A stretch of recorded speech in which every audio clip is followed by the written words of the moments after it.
Hello everyone students, आज मैं आपके लिए बैंक क्लर्क्स प्रीलिमिनरी एग्जामिनेशन से पूछे गए ईडियम्स एंड फ्रेजेस पे आधारित क्वेश्चंस को लेकर आया हूँ। ईडियम्स एंड फ्रेजेस से रिलेटेड क्वेश्चंस में आपको सेंटेंसेस दिए जाते हैं। हर सेंटेंस में ईडियम्स एंड फ्रेजेस को बोल्ड करके लिखा जाता है। मैंने यहाँ अंडरलाइंड किया है।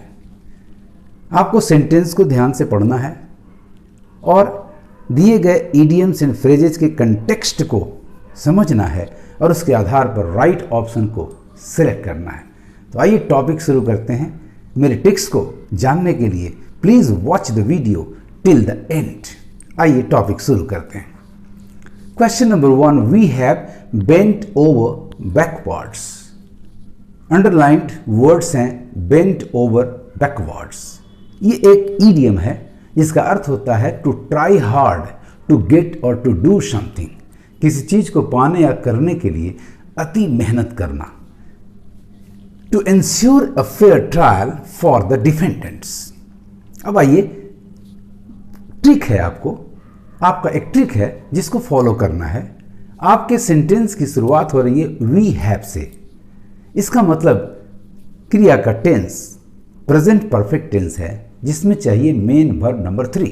मीनिंग आपने जान लिया या मीनिंग आप जानते हैं, लेकिन और भी बातों पर ध्यान देना होगा। तो हैव के बाद मेन वर्ब नंबर 3 चाहिए। ऑप्शंस में आप सबसे पहले उनको छांट लें जिनमें मेन वर्ब नंबर 3 नहीं है और जिनमें मेन वर्ब नंबर 3 है। तो आइए ऑप्शंस को एग्जामिन करें। तो नंबर 1 रिटर्न, ये मेन वर्ब नंबर 1 है। एलिमिनेटेड, बड़ा आसान तरीका है एलिमिनेट करने का एंड सेलेक्ट करने का। नंबर बी टॉलरेट, ये भी मेन वर्ब नंबर 1 है, मेन वर्ब नंबर 3 नहीं है, this is eliminated. Number C भी डिमिनिश, ये भी आपका मेन वर्ब नंबर 1 है, this is eliminated. Number d है felt, main verb number 3 and number e है स्ट्राइवेन और स्ट्रीवेन, मेन वर्ब नंबर 3। इन दोनों में से एक आंसर होगा। वी हैव बेंट ओवर, चूंकि वेंट ओवर उस चीज के ऊपर एकदम लग जाना, उस चीज को प्राप्त करने के लिए पूरी चेष्टा करना, तो फेल्ड ऑप्शन होगा नहीं, this is eliminated. The right answer is striven. कितना आसान तरीका है ईडियम्स एंड फ्रेजेस के मीनिंग को पकड़ना। So we have bent over backwards, that is we have striven to ensure a fair trial for the defendants. आइए question number 2 को देखते हैं। Can we please get on. Get on means continue, जारी रखना। आइए sentence से भी context को पकड़ने की कोशिश करते हैं। Can we please get on because there are a lot of things still to discuss. और भी चीज चर्चा करना बाकी है। अब इसके लिए आपको कंटिन्यू रहना होगा, अपने डिस्कशन को, अपनी बातों को जारी रखना होगा ताकि दूसरे को भी मौका मिले और भी बातों की चर्चा उसमें शामिल हो सके।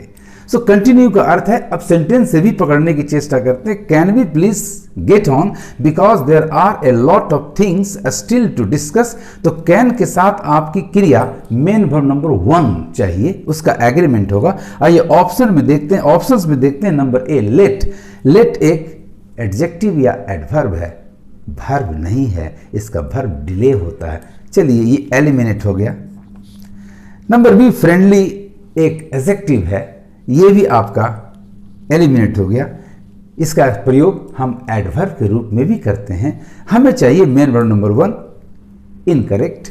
नंबर सी आपका हरी, मेन वर्ब नंबर 1 है, लेकिन जल्दीबाजी करने से और भी मसलों की चर्चा नहीं होगी, जारी रखेंगे तभी चर्चा होगी, अतः हरी भी एलिमिनेटेड हो गया। नंबर डी बिहेव, ये वर्ब है, व्यवहार करना। व्यवहार करने का कोई कंटेक्स्ट यहां नहीं आ रहा है, सो दिस इज एलिमिनेटेड। बच गया continue, this is the right answer. Can we please continue because there are a lot of things still to discuss. आप मेरे हर ट्रिक को फॉलो करेंगे। वर्ब का एग्रीमेंट देखना है, मीनिंग को समझना है, कंटेक्स्ट को पकड़ना है और राइट आंसर को टिक कर देना है। Now let us come to question number 3. They will buckle down. Buckle down का मतलब होता है to make a determination, to determine, पक्का इरादा कर लेना।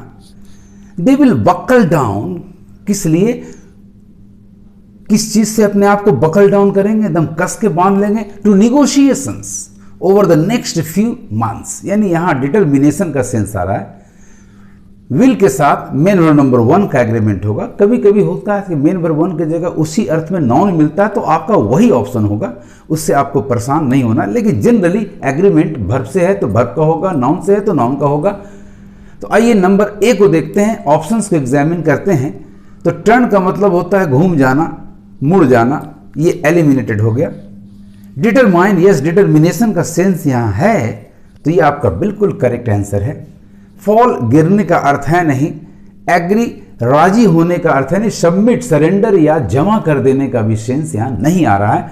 सो राइट आंसर आपका हो गया B determine, C eliminated, D and E are also easily eliminated. तो सिलेक्शन हुआ आपका ऑप्शन नंबर बी का, determine, they will determine themselves to negotiations over the next few months. Now come to question number 4.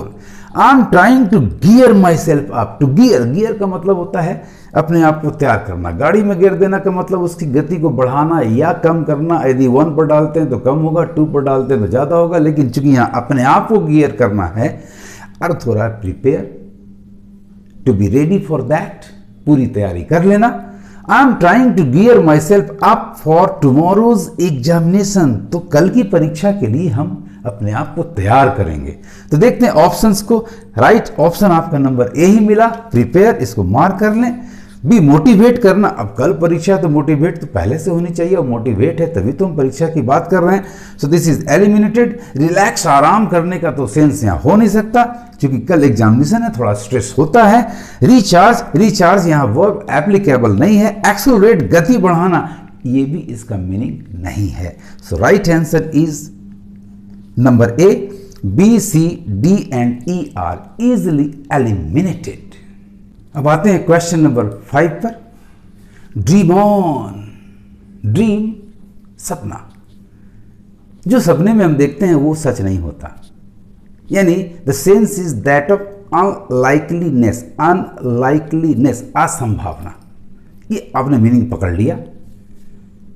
The sentence following the exclamation is I have a much better chance of getting it than you, तुमसे ज्यादा अच्छा मौका है इसे प्राप्त करने का। लेकिन ड्रीम ऑन से स्टार्ट कर रहा है, संभावना कम है, ना के बराबर है, यानी असंभावना का सेंस जा रहा है। आइए इस अर्थ में ऑप्शंस को सिलेक्ट करें। ऑप्शंस एग्जामिन करते हैं तो पाते हैं number a inactive, this is eliminated. Option b loose, ढीला ढाला, eliminated. C unlikely, this is the correct one. Typical, खास, विशेष प्रकार का, एलिमिनेटेड। वेट, इंतजार करो, not applicable. So right option is number c, unlikely. Unlikely, I have a much better chance of getting it than you. Let us come to question number 6। C perked up, perk up का मतलब होता है to become और to cause someone to become happier, more energetic, more active, इस तरह के sense आते हैं, यानी प्लेजर से, एक्टिविटी से इसका कंसर्न है। तो आइए ऑप्शंस को एग्जामिन करें। C perked up as soon as I mentioned that Charles was coming to dinner. अब चार्ल्स आ रहा है खाने पर और इसे पर्किंग अप का सेंस दिया जा रहा है प्लीज्ड होने का। आइए देखते हैं ऑप्शंस को। नंबर ए स्टॉप्ड, रुकने का सेंस है, नहीं तो बहुत खुश हो गई कि भाई Charles was coming to dinner.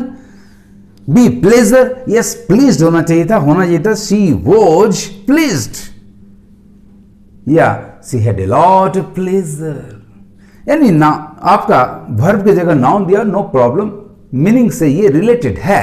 So right option is number b, pleasure. Irritated, it is eliminated. Angry, eliminated. Remember, no connection with the context. So right option student is number B, pleasure. She had a lot of pleasure as soon as I mentioned. She was greatly pleased as soon as I mentioned that Charles was coming to dinner. Right option number B, pleasure. Students अब आते हैं question number 7 पे। I had to lay off. Lay off का मतलब होता है to stop doing और using something, किसी चीज को यूज करना या करना, रोक देना, बंद कर देना। I had to lay off the medication, medication को यहां कुछ समय के लिए फॉर ए वाइल छोड़ने की बात हो रही है। To see if that was causing my headache. अब आइए ऑप्शंस को एग्जामिन करते हैं। रिड्यूस कम करना नहीं, थोड़े समय के लिए छोड़ने का सेंस है, so this is eliminated. Change करने की बात नहीं, चूंकि मेडिकेशन ही देखना है कि मेडिकेशन से ही तो उसके सर में दर्द नहीं ना है। Eliminated. Hiatus, yes, to stop doing और using something, this is the correct answer. Number d, ignore, ignore कर देना, भाई उसको तो पता लगाना है कि हेडेक का वजह क्या है, अतः एलिमिनेटेड। इंस्पेक्ट, जांच करना, कोई पेशेंट जांच तो करेगा नहीं, this is eliminated. So right option student is number C, hiatus. Number 8 पर आते हैं। One voter in Brasilia summed up the mood politicians have lost credibility. Sum up का मतलब होता है to give a brief summary, short में किसी बात की जानकारी देना। आइए इस अर्थ के आधार पर सिलेक्ट करते हैं। Create, sorry, eliminated. डिस्प्ले, दर्शाना, eliminated. Summarize, to give a brief summary, to epitomize, this is the correct answer. Number d, conclusion, conclude करने का सेंस है नहीं। डिस्क्रिप्शन, वर्णन करने का भी सेंस नहीं है, तो D and E are also easily eliminated. So right option is number C, summarize. Now let us come to question number 9। You will have to speak up. Speak up का मतलब ही होता है टू स्पीक लाउडली। अब sentence से पकड़ें। A bit, थोड़ा सा और। If you want everyone to hear you. अब क्लियर हो गया कि यदि आप चाहते हैं कि हर व्यक्ति आपकी बातों को सुने तो आपको और थोड़ा जोर, तेज आवाज में बोलने की जरूरत है, बोलना पड़ेगा। सो स्पीक आउट का मतलब यहां लाउड का सेंस है, लाउडली स्पीकिंग का सेंस है। तो आइए ऑप्शंस को एग्जामिन करते हैं। ऑप्शन ए, टॉकेटिव, बातूनी होना, ऐसा कोई सेंस नहीं है। लॉजिकल का भी कोई अर्थ यहां नहीं है, लेकिन loud is the right option. You will have to speak loud. You will have to speak aloud. You will have to speak loudly. If you want everyone to hear. So number D and E भी यहां meaningless है। So right option students is number C, loud. Number 10 पर आते हैं। Their marriage fell apart when she found out about her husband's affair. जब भी कोई organisation, कोई सिस्टम या एक पेयर या कोई ग्रुप एक दूसरे से सहमत नहीं होते, उनके बीच में कुछ ऐसी बात हो जाती है तो वो फॉल अपार्ट हो जाते हैं, अर्थात स्टॉप वर्किंग और living effectively with an agreement with a good relation. तो यहां पर अर्थ आ रहा है कोलैप्स होने का, ध्वस्त होने का, खत्म हो जाने का। आइए ऑप्शंस को एग्जामिन करते हैं। स्टम्बल, यहां लड़खड़ाने का सेंस है नहीं। डायलेमा, दुविधा का तो सेंस है नहीं, क्योंकि found out about her husband's affair. Weak, कमजोर, ये तीनों के तीनों एलिमिनेटेड हो रहे हैं स्टूडेंट्स। पीसेस, टुकड़ों में, no, this is also meaningless here. Collapse, yes, यहां डिस्ट्रक्शन का सेंस दे रहा है, फेलिंग का सेंस दे रहा है, अलग हो जाने का अर्थ आ रहा है। So this is the right option number E, collapse. इस तरह से स्टूडेंट्स इडियम्स एंड फ्रेजेस को आप पजल आउट करने की चेष्टा करें on the basis of the given sentences, और ऑप्शंस को एग्जामिन करके जो भी उनके निकट का, मैं ये नहीं कहता कि वो एब्सोल्यूट वर्ड दिया हुआ हो सकता है कि रिलेटेड भी दिया हुआ हो, आपको उसे सिलेक्ट करना है, टिक करना है और आगे बढ़ जाना है। Best of luck. Thank you for watching my video.